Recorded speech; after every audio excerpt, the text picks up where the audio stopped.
तरफ बड़ी खबर यह थी कि सुरक्षा बढ़ गई है अब और सलमान खान खौफ में। ये तस्वीर मैं आपको दिखा रहा हूं, ये लॉरेंस बिश्नोई और सलमान खान और बाबा सिद्दीकी। ये माना जा रहा है कि बाबा सिद्दीकी की हत्या इसलिए हुई क्योंकि बाबा सिद्दीकी सलमान खान के करीबी थे। ये वो लोग जिनकी गिरफ्तारी हुई है। प्रवीण लोनकर एक नया नाम है जिसकी गिरफ्तारी हुई इस मामले में। धर्मराज कश्यप और गुरमैल की गिरफ्तारी इससे पहले हो चुकी थी। अब मैं आपको बताऊं, इसके बाद सलमान खान के घर की सुरक्षा बढ़ा दी गई है। ये तस्वीर आपको मैं दिखा रहा हूं, सलमान खान का गैलेक्सी अपार्टमेंट मुंबई के बांद्रा में है और वहां देखिए सुरक्षा बढ़ा दी गई है। इसी कॉम्प्लेक्स में सलमान खान रहते हैं। बाहर मुंबई पुलिस का बड़ा घेरा देख रहे हैं, सिक्योरिटी मुंबई पुलिस की चाक चौबंद है।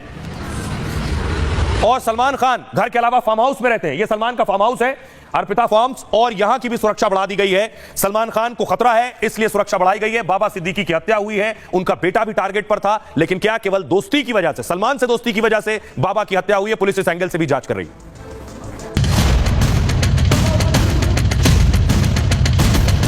मुंबई में खुलेआम बाबा सिद्दीकी की हत्या से खलबली मच गई है। सलमान खान के घर से लेकर फार्म हाउस तक पुलिस का पहरा बढ़ा दिया गया है। लॉरेंस के गुर्गों की शहर शहर तलाशी ली जा रही है। महाराष्ट्र की पुलिस ने 6 राज्यों के साथ लॉरेंस गैंग के खिलाफ एक्शन शुरू कर दिया है। सीएम एकनाथ शिंदे ने भी बाबा सिद्दीकी के कातिलों को चेतावनी जारी कर दी है कि हत्यारों को फांसी पर लटकाएंगे। किसी को भी हम छोड़ेंगे नहीं, कड़ी कार्रवाई करेंगे। अब दिखाऊं मैं आपको कि सलमान खान के घर की सुरक्षा कैसे बढ़ाई गई है और ज्यादा चाक चौबंद कर दी गई है। कल के बाद से 6 साल से लॉरेंस सलमान को धमकाने की कोशिश कर रहा।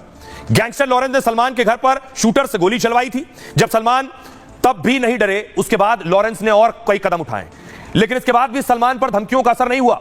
इसलिए अब सलमान के करीबियों को निशाना बनाया जा रहा है। सलमान के करीबी बाबा सिद्दीकी की बीच सड़क गोली मारकर हत्या कर दी गई और इस हत्या की जिम्मेदारी खुलेआम सोशल मीडिया पर ले ली गई। हत्या का मकसद सलमान को डर का एहसास दिलाना माना जा रहा है। लॉरेंस बताना चाहता है कि उससे कोई भी बच नहीं सकता है। पुलिस की सुरक्षा और बड़ा रसूख भी लॉरेंस गैंग से नहीं बचा पाएगा। इस हत्या से सलमान के साथ ही दूसरे दौलतमंद भी खौफ में हैं। एक्टर सलमान खान की खुद 2900 करोड़ से ज्यादा की संपत्ति बताई जाती है। एक फिल्म के लिए सलमान खान 100 करोड़ से ज्यादा की फीस चार्ज करते हैं। इसके साथ ही उनका production house Salman Khan films भी है। सलमान खान फिल्म के बैनर तले बनी कई बॉलीवुड फिल्में हिट रही हैं। बीइंग ह्यूमन नाम से एक कपड़ों के ब्रांड के मालिक भी हैं। S47 नाम से फिटनेस जिम सेंटर की चेन भी चला रहे हैं। इसके अलावा भी कई कंपनियों में निवेश है जिससे कमाई हो रही है। बाबा सिद्दीकी की हत्या के बाद सलमान के घर की अब सुरक्षा बढ़ा दी गई है। गैलेक्सी अपार्टमेंट के बाद अब फार्म हाउस पर भी सुरक्षाकर्मी बढ़ाए गए हैं। नवी मुंबई में फार्म हाउस के अंदर से बाहर तक पुलिसकर्मी बढ़ा दिए गए हैं। बिना चेकिंग अब किसी भी गाड़ी की फार्म हाउस में एंट्री बंद कर दी गई। सलमान के परिवार ने भी किसी करीबी के घर न आने की अपील की है कि कोई भी करीबी घर ना आए, हालात ऐसे हैं। सुनिए, हमारी सहयोगी प्रगति ग्राउंड पर पहुंची, सलमान खान के घर पहुंची, वहां सुरक्षा कैसी है उनकी रिपोर्ट देखिए। गैलेक्सी अपार्टमेंट के बाहर ये तस्वीरें आपको दिखा रहे हैं। मुंबई पुलिस हाई अलर्ट पर है। बाबा सिद्दीकी की मौत के बाद लॉरेंस बिश्नोई गैंग का नाम सामने आ रहा है। फेसबुक पोस्ट वायरल होता है जिसमें साफ तौर पर लॉरेंस बिश्नोई गैंग का नाम लिखा हुआ था। इसके अलावा सलमान खान को पहले ही लॉरेंस बिश्नोई गैंग की तरफ से धमकियां मिल चुकी हैं। फायरिंग यहां पर हो चुकी है। ये तस्वीरें आप देख रहे हैं, चाक चौबंद बढ़ा दी गई है। हाई अलर्ट जारी किया गया है। वर्ली हेडक्वार्टर से पुलिस की टीम यहां पर आई है। इसके अलावा लोकल पुलिस, बांद्रा की जो पुलिस है वो यहां पर उनकी तैनाती आप देख सकते हैं साफ तौर पर गैलेक्सी अपार्टमेंट के बाहर। वैसे भी अमूमन सिक्योरिटी हाई रहती थी, वीवीआईपी है, लेकिन अब क्योंकि ये मामला सामने आ रहा है, इसको देखते हुए और भी ज्यादा सुरक्षा व्यवस्था चाक चौबंद कर दिए गए हैं।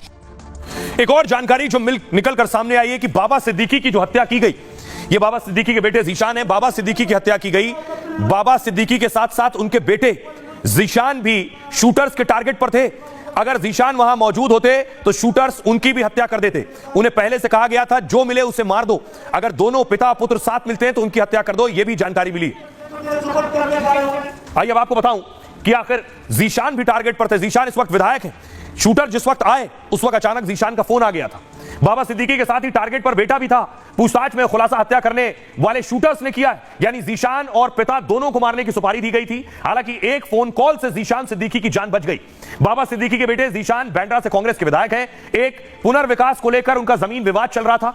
उसके अंतर्गत झुग्गियों को तोड़कर पुनर्विकास होना था। इसके विरोध में जीशान सिद्दीकी ने अनशन भी किया था। कुछ दिन पहले जीशान को धमकी भी दी गई थी। दावा यह भी है कि उनके पिता बाबा सिद्दीकी को भी धमकाया गया। जमीन विवाद को भी बाबा की हत्या की एक वजह माना जा रहा है। पिता के साथ जीशान भी घर जाने के लिए ऑफिस से निकले थे, लेकिन तभी जीशान का फोन आया और वो वापस ऑफिस लौट गए। यानी फोन नहीं आता तो बाबा के साथ जीशान की भी हत्या हो जाती। हालांकि लॉरेंस गैंग ने इस हत्या की वजह सलमान से करीबी बताई है। फिलहाल मुंबई पुलिस हत्या के इस मामले की जांच कर रही है। सुनिए जरा क्या कुछ कह रहे हैं मुख्यमंत्री एकनाथ शिंदे। कानून व्यवस्था बिगाड़ने का काम मुंबई में आकर जिन्होंने किया है उनको बिल्कुल बख्शा नहीं जाएगा। वो बिश्नोई गैंग हो या कोई अंडरवर्ल्ड का कोई भी गैंग हो, किसी को भी हम छोड़ेंगे नहीं, कड़ी कार्रवाई करेंगे और कड़ी सजा देंगे। वो जिनको धमकियां मिल रही हैं उनका उनकी सुरक्षा का पूरी जिम्मेदारी सरकार की है और सरकार पूरी तरह वो जिम्मेदारी निभाएगी। लॉ एंड ऑर्डर का जो सिचुएशन है, अजीत पवार जी के गट के दो नेताओं की हत्या हुई एक हफ्ते में, दो नेताओं की, इसका जवाब देना पड़ेगा। दूसरा कोई नहीं मांगे तो दोनों फैमिलीज के मैं लड़ूंगी, क्योंकि उस घर की महिलाओं के जो आंसू है वो मैंने देखे हैं। क्या दुख से वो दोनों फैमिलीज जा रही है, मैंने खुद देखे। अरे फांसी देंगे लेकिन उनको वापस लाओगे आप? ला पाओगे? पूरी जांच होनी चाहिए। विपक्ष दल जरूर सवाल उठा रहे होंगे, लेकिन ये हादसा हुआ है, अच्छी बात नहीं है। इसके पीछे जो भी कोई होंगे उनके ऊपर का कार्रवाई होनी चाहिए।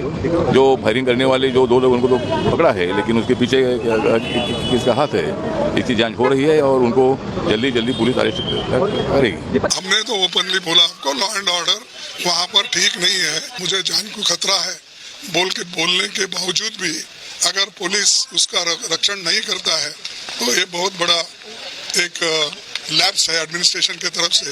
वो ऐसे बम्बई जैसे एरिया में तो हमेशा पुलिस सतर्क रहना चाहिए। राइट।